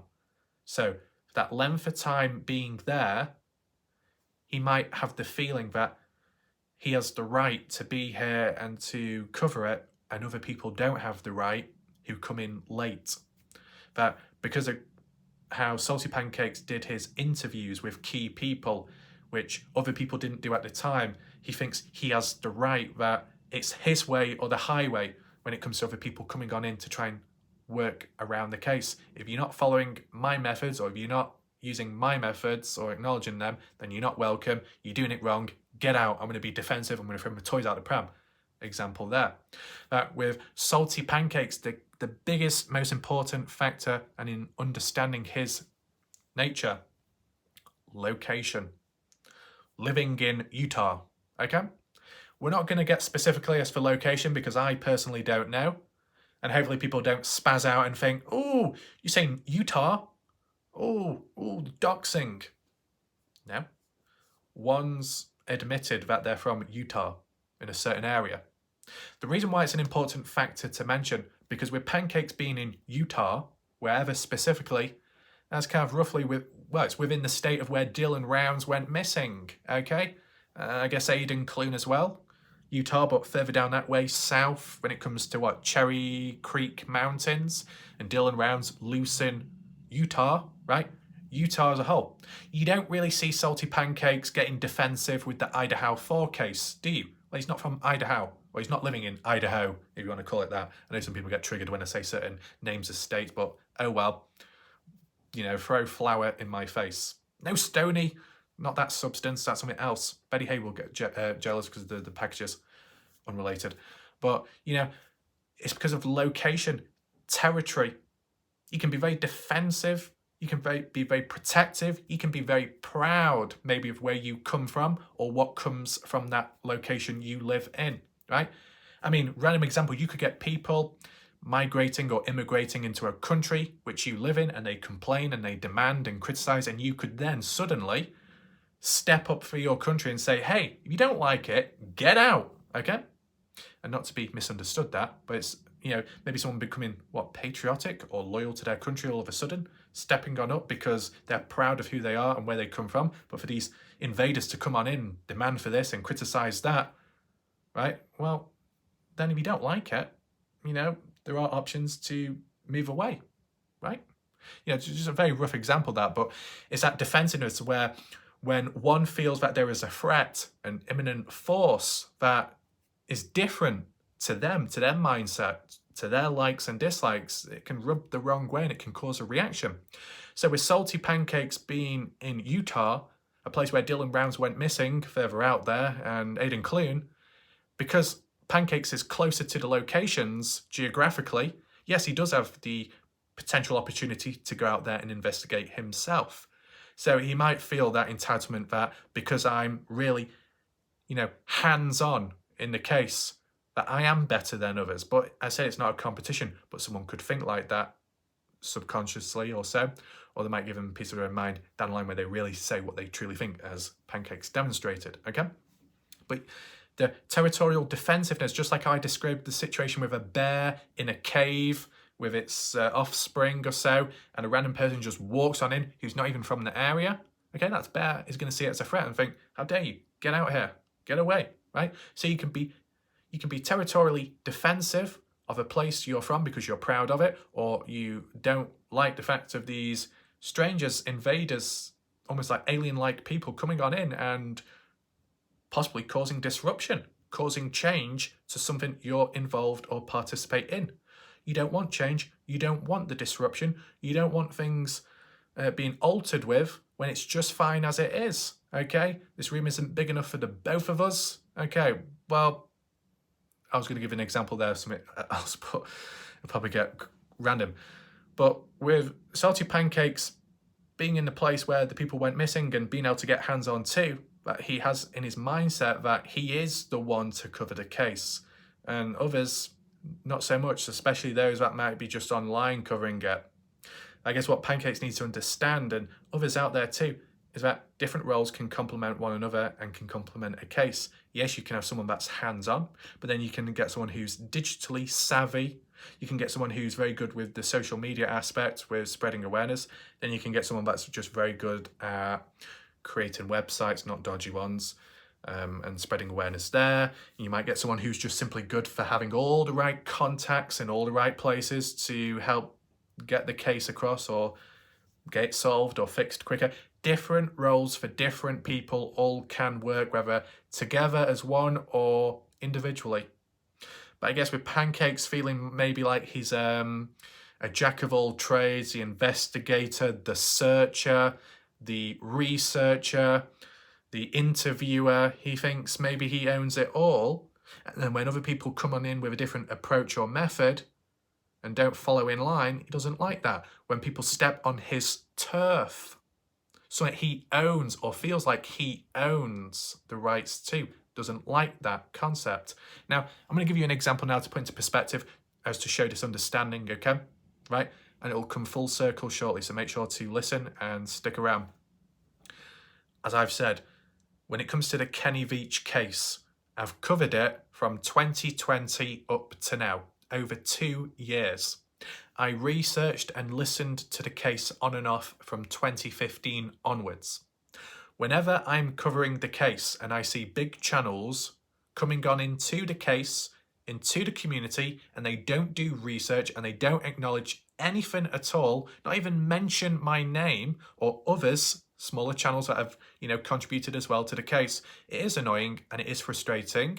Do I feel threatened by the presence of all these bigger channels? And not so much, but I do feel a level of frustration of these people are coming on in, telling the regurgitated story and not even making an attempt, not even trying to do any more research. It's annoying.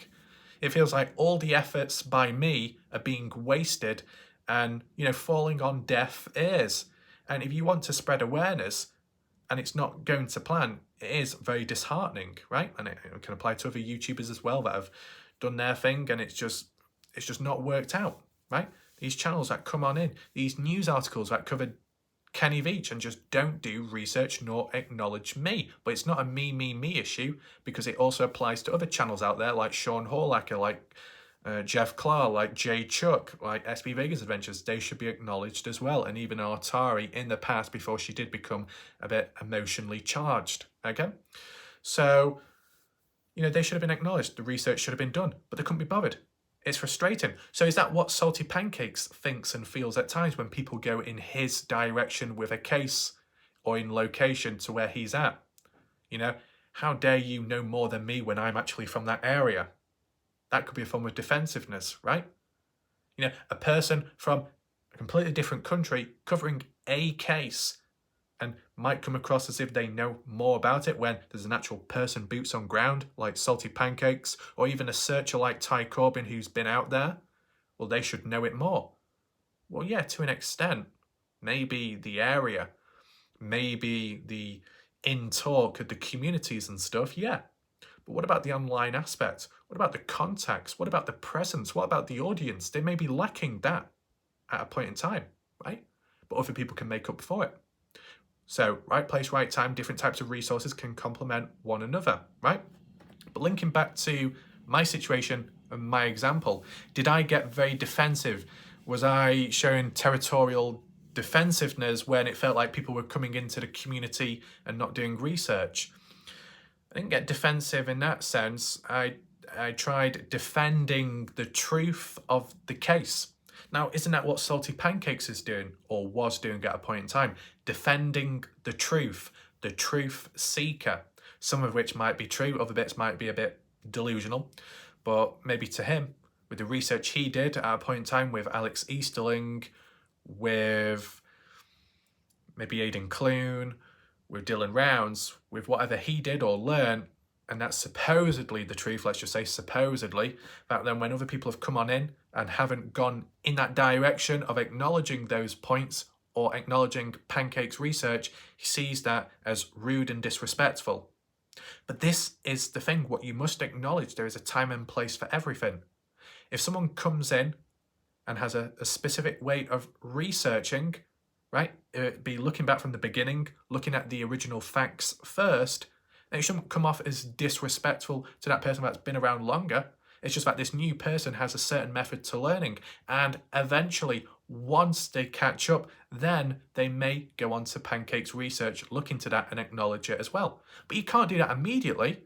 You can't just, Pancakes and others can't just expect you to come on into a new case, which they've done for such a long time, for you to acknowledge their research when you don't even know the full story or the backstory to the case of what's being investigated in the first place, right? People will eventually catch up to that point and then acknowledge it. But I know for sure, I know for definite, in my situation, it's different. With Kenny Veach, when people come in, they come out quick. When big channels cover this case, they do it once and that's it. They never return back. They never give updates. It's as simple as. They do not give acknowledgement to the other creators that have covered this case besides me, and including me. They never do, okay? I'm going to say never, for most part of it, I should say. You had the Y files that did some acknowledgement and research, which is much better to see, I guess. Still not exactly good enough. Still missed out on some very critical evidence, so they didn't fully do their research on me, which is unfortunate, but it's better, it's a step up than other times, right? But if you exclude that one exception, 99% don't do research and just continue with that mistake with the different channels that come on in. It never really improves. It never really gets any better. But in a Salty Pancake situation, he's jumping in at the deep end immediately and expecting people, or thinking the worst in people, to not acknowledge or include him in his research. And it's like, give time, a bit of patience, right? See, this is what separates one from all, is that I can go into a case with a certain method and style, and eventually I can acknowledge the other research or the other presence of people, right? But I can't immediately, because I need to know the backstory behind it, or at least the opposite talk, right? Hear it from both sides. Maybe not from Pancake's side immediately, but from others, and the main case, and then look at it from alternative perspectives. Time and place. So Salty Pancakes and others out there may see a foreign force coming on in who may not even be from that country, may not even be from that area, unlike one is like Pancakes, and it's seen, how do you know more? Why are you even getting involved when I'm here? I've got it under control. You don't need to come here. It's fine. Or, if you are going to come, you got to follow this, you got to follow that manuscript. No. We do it naturally, do it individually, different ways, different styles, different methods work best for different people, okay? See, no matter what case I go to, I'm not there to cause disruption. What's the point in that? I'm there to cover a case. I'm there because the community and audience that are behind the channel want to see a certain case, right?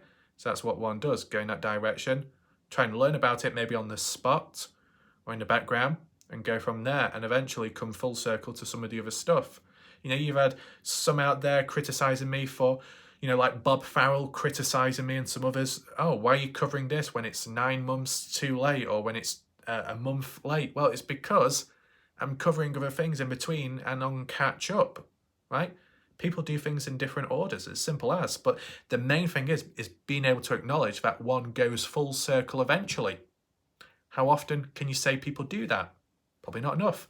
I've demonstrated it. I do eventually go full circle. And sometimes I go round and round in circles, then move on, then a different circle, and then complete the full circle, the full pathway. So as much has been acknowledged as possible as one can, right? Maybe Salty Pancakes has that complex where he doesn't quite see that bigger picture or the long-term impact of it, where he can be acknowledged, where his research can be looked into, and, you know, all other kinds of contributions as well, right? I said with the Kenny Veach case, people have gone into that, but they've not gone full circle to my research. Viewers, though, some viewers that have come along and have managed to catch up and look at all the playlists, that's very good of them. And they're not even creators, but they managed and they wanted to. They did it in their own time, which is good. Gives them time to take it in and do it at their own pace and learn as well. And yes, there's a lot to take in, understandably. But an effort was made, and that's all that matters, as long as there's an effort made. But with these bigger channels and stuff, there's no effort made for most part of it. 99% of the time with the Kenny Veach case, that's why it's frustrating. And as for the defensive nature, yes, you can defend a case, but not always defending yourself in that sense. You're defending the case, you're defending the research, you're defending the truth, right? And the evidence that backs it up.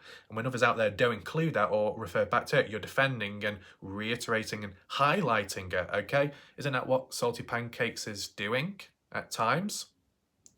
You could say so. What about Alex Easterling? That, let's refer to this experience, because besides the Dylan Rounds case, and as I said, him claiming to be Mr. Dylan Rounds and that Wallite Ref relying all on his content, but if you take that away, there is still other content out there which is, you know, able to be looked at, and there's agreements made, and not as much pettiness. It's fine, it's under control. Alex Easterling, right? Another case Pancakes was involved in for some time. What about the location of it?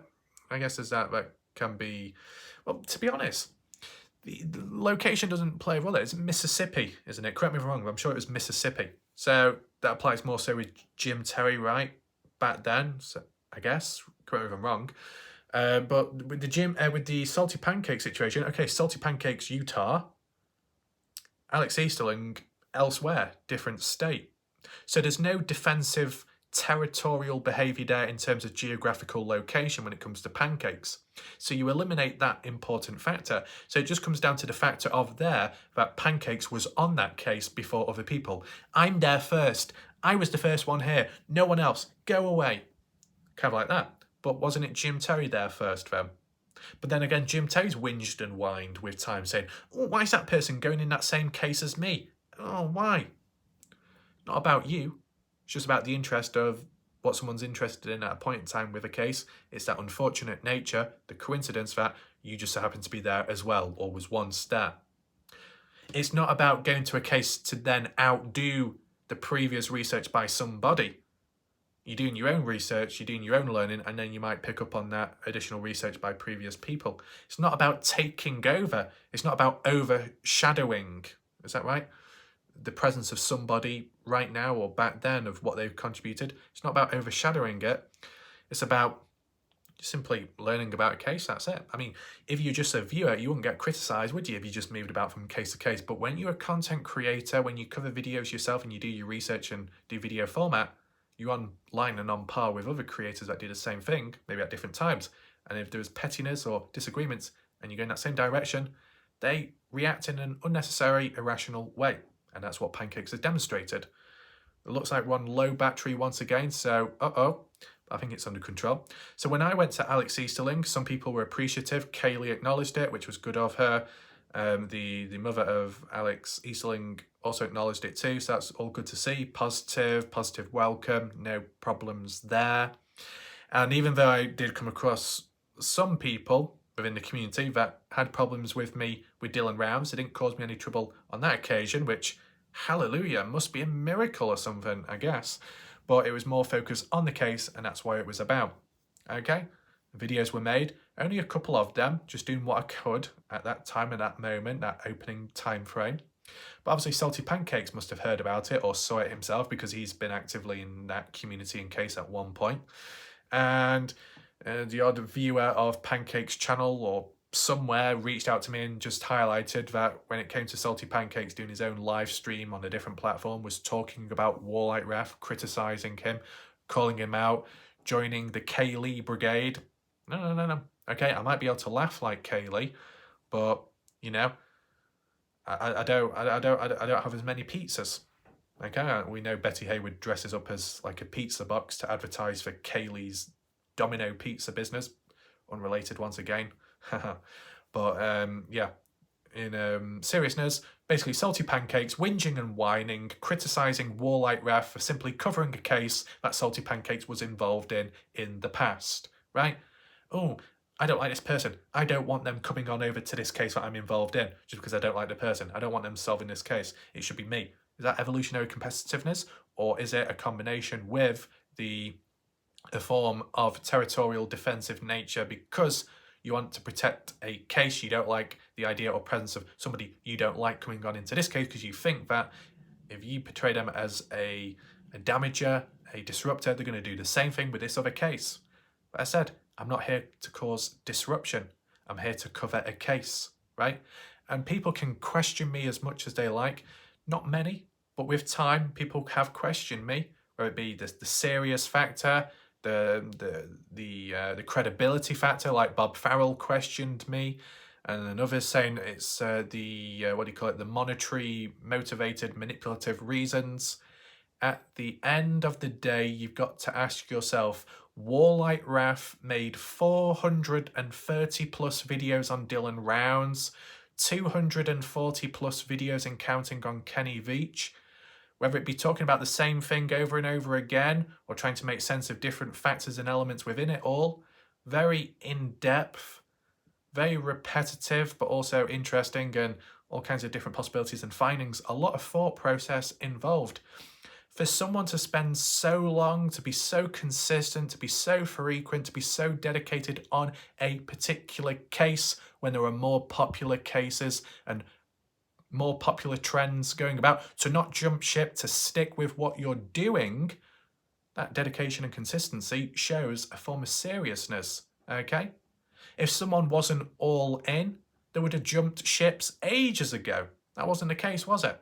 So you look at one's track record in history, very focused, puts time in, puts effort in, even if it might be a bit repetitive, not so much the content, but the story and the limited material, but making the most of it, doing as much as possible to keep the case alive. That's quite serious, that, and also important. So if that type of behaviour that some see as bad for a case ends up rolling their way, basically they don't want someone covering a case successfully or keeping it alive successfully. So what do they really want? Those people out there like Salty Pancakes and others that say that they want to solve a case or fix it, that they may not like the idea of me being present, and some others, yet I've been able to keep cases alive because of my consistency and frequency. You don't want that, then do you really want the person found? Or do you want the case to disappear and to fade away? And people will say, of course I care. Of course I want it to remain alive.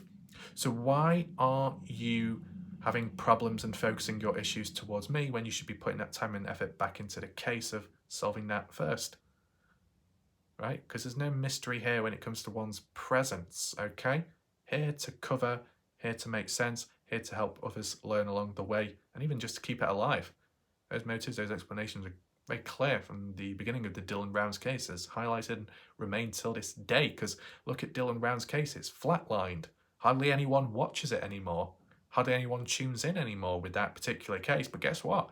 If there is something to cover, it will be covered regardless, because that's what I do, and that's what I've done, right?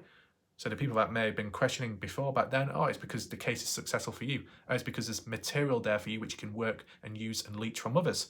Well, guess what? You look now, is there much new material? No. There isn't, is there? Is there as many people watching now? No. Less views. Is Warlight Ref still covering the videos? Yeah. So clearly, those other factors aren't the main motivator, are they? That one can still work and make the most of whatever that's present, even when, there's less doors that are open. Still possible. Okay. So with the Alex Easterling case, Pancake's presence there once before, time put in, effort, doesn't like the ideas of others getting involved. It might have been more so of a bit of a petty, driven, motivated reason of the fact that Pancakes fell out with Kaylee, and then assumed that because Warlike Ralph was in the presence and proximity of Kaylee, same case, thought, oh, they're working together. No, just so happened to be same place, same time, same room, but not literally, right? And just simply sharing ideas, or, what do you think on this? Could you do this? Could you do that? Maybe. And that's it. Not too deep, not too cryptic. But once again, if Salty Pancake's mind is working over time like a clock, but in backwards, maybe working like a clock Hong Kong time, it's not going to translate very well to what's actually happening right now. So there can be misunderstandings, and I've always said misunderstandings lead to conflict, tension, and problems, and most of the time it can be unnecessary. Can it be resolved? Maybe, depends on the person. Can it be, can you evade? Can you avoid? Is it avoidable to begin with? Well, yeah. But once again, it depends who the person is, who's in front of you, and maybe what they're going through, okay? So, I understand at the end of the day that Salty Pancakes can be defensive because he might feel he's being very protective of a case just because he spent time and effort into looking into it.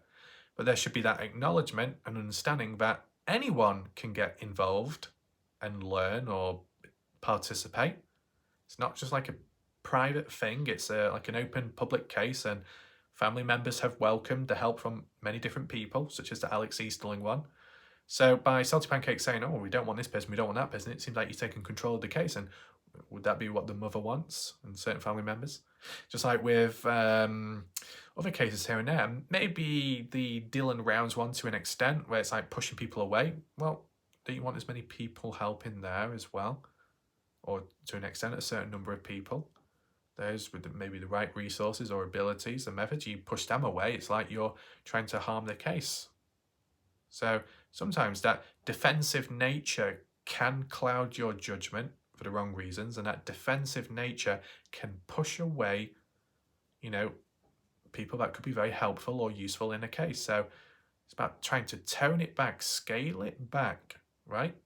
But I do understand the factors of, if you spent time on a case, if you're actually from the area of the case, it might drive your passion in terms of being wary and cautious of other people getting involved at a point in time, those who may not be familiar with the case as much, or those who are not even from the area. You might defend the case because you care about it. Maybe in Salty Pancake's own mindset, he had the passion of a case, he cared about a case, and he wanted to make sure no one harmed it. But you need to understand and establish the balance that not everyone is here to harm a case. Some people are here, who might be outsiders, are here to learn in their own way, in their own time. Salty Pancakes needs to acknowledge that, and other people too down the line in different communities, right? Maybe that doesn't happen immediately. The only other exception would be that there was a recent time, well, maybe a few months ago now, where Ashley Martin Easterling, the mother of Alex Easterling, acknowledged that some of the things that Salty Pancakes was saying was misinformation, wrong and hurtful to the case, and disrespectful.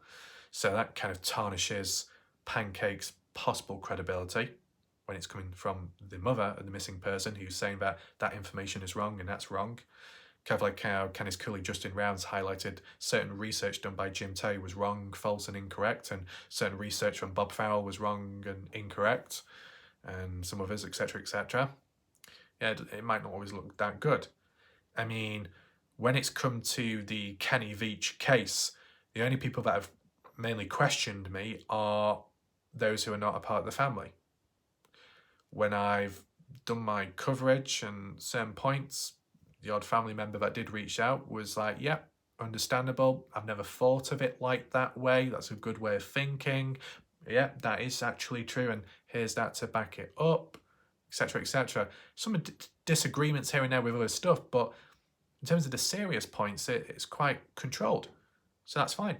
And like with Dylan Rounds, if there was ever a problem and the key family member reached out and said, stop, walk away, or it's causing problems, then there'd be an understanding there. Never happened. And there was that third-party acknowledgement that the odd family member within the case appreciated my coverage, so that was a positive too. So really, as for history background, it's been fairly positive, mainly positive. But when I've gone from case to case, from Kenny Veach to Dylan Rounds to Dylan Rounds, Aidan Clune, from Aidan Clune to Christine Passe Parker, it's mostly been positive. And whether it be a family member or a friend, they've acknowledged and appreciated me coming on in. They didn't think, oh, let's gather our weapons and defend ourselves against this invader. Wasn't the case. So maybe in Salty Pancake's situation, due to what he's been through, or certain things going on, or just his own mentality, pros and cons limits one's perception and how they have an outlook on things, which can go wrong and, I don't know, lead to further problems. So I understand why Salty Pancakes is defensive with his territory, what he gets involved with, but he needs to understand not everyone is here to cause trouble. It might come off as different as the research approach and methods done compared to what he did, but everyone has different ways of learning and moving on and moving forwards. And I said, it might seem like I'm directing it specifically at Salty Pancakes in this video. It can apply to other YouTubers out there, but if I'm telling it from my side, from my experience has been from Salty Pancakes and the criticisms along the way, right? I mean, what about Bob Farrell that's called me out and questioned my credibility? I mean, does Bob Farrell have a leg to stand on when it comes to the Dylan Rounds community when supposedly family members have reached out to Bob in a negative way and called him out? Doesn't look too good. That Bob Farrell has let Jim Terry, who's had trouble with the family in the first place, and aligned Jim Terry onto his panel before things all went downhill. Doesn't look good on Bob either, right? When Bob Farrell was supporting and obsessing with the gay theory and idea, maybe emotionally driven by his subscription feed of who he's subscribed to. Just an observation, you know, the gay topless males, you know, it's just coincidence maybe, but, you know, you can make valid links with that, the influence there. But Bob Farrell isn't from the area of directly where Dylan Rounds went missing, but Bob Farrell has a focus and care on Dylan Rounds and the case, fair enough, but once again, understand that not everyone else is here to cause trouble. Everybody learns in different ways. And as I said, with Bob Farrell and his vulnerability or his goldfish mentality, oh, I've lost my memory short term, intentional when it suits one, maybe, right? Other people can say Bob Farrell has memory loss. Would I say that? I'd just say that it seems like a selective at times. Bob Farrell has been vulnerable or prone to listening to misinformation, been deceived with time, but the way he let the message get across originally when he thought it was the truth, worded as it was the truth, worded, you know, not as a theory, not as an idea, not as just a rumor, but a fact, an event, which then turned out to be incorrect. And then Bob Farrell kind of enabled that confusion. Bob Farrell allowing certain people onto his panel enabled that disruption to the case. So for someone like Bob Farrell to question my credibility on the case is very rich coming from a person like that, okay? Once again, I just wanted to include Bob Farrell so it wasn't too one-sided on Pancakes. What I'm saying is people get very defensive, okay? Pancakes defensive with the Dylan Rounds situation because of location proximity and his investigative abilities within the case. Doesn't like my approach. And things ruffled down time. Bob Farrell questions one's credibility and shows a bit of defensiveness in the name of Dylan Rounds. Doesn't like the idea of how I go about stuff because supposedly Bob Farrell cares about Dylan Rounds and is protective of Dylan. You had Black Dove at a point in time that was kind of understanding in a protective way of Dylan Rounds just because of the relating to the gay theory, the idea, even if it wasn't true. But if it was at a point in time, which it's not been proven, really, that if Dylan Rounds was taken out because of that, and Black Dove was in a situation of having feelings for males, being gay, that Understanding driven through relating and experience, and driven through the passion and understanding and the possible hardships, and also the defensiveness. You know, anybody else questions Dylan's orientation about he's not gay, he is gay. You know, I'm going to defend him in that honor, in that name. But at least when it came to Black Dove, when it just got so messy, he just simply walked away. Okay, I don't think he was too defensive. Maybe you could say he was defensive on certain elements with his specialities, his knowledge on maybe things, maybe planes with the LiDAR, when that whole talk went around back to back for an hour straight between Jim Terry and Black Dove maybe, and maybe Ty Corbin as well with the LiDAR, and what is what? Is it exactly this model or that model? What's it all about? And Black Dove knows more about planes than others, so it's that defensiveness of more knowledge compared to others. There's different levels of defensiveness. This video is more about territorial defensiveness of a case in general, with a case study of the likes of Salty Pancakes, but I've given some examples along the way, such as Bob Farrell, bit of Black Dove too, but Black Dove didn't have issues with me, so that's all good there. But you get what I'm saying? People can get very defensive. They have that entitlement that because they're covering a case, whether they were first or not, that they think it's for them and only for them. Wrong, incorrect. So hopefully people understand this video, the balance as well, and understanding in general. Let me know if you agree with the points or not. You can leave your comments and additional thoughts and answers to questions down below. We'll leave it there for now. Thanks for watching. Appreciate it. Goodbye. Good night for now.